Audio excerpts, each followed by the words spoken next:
What is up everyone, in today's video I'm going to show you how to fix messenger notification not working in Realme C75x. So let's start the video. First of all, open settings. In settings, scroll down and click on sounds and vibration, and then click on do not disturb.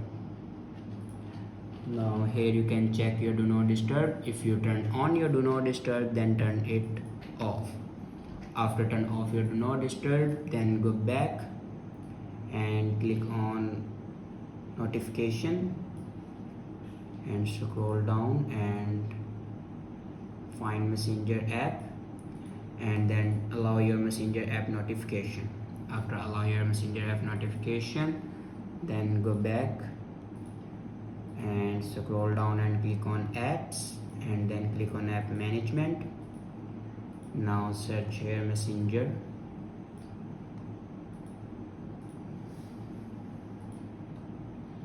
Now click on messenger app and click on storage usage. Now here you can clear the data and cache memory of messenger.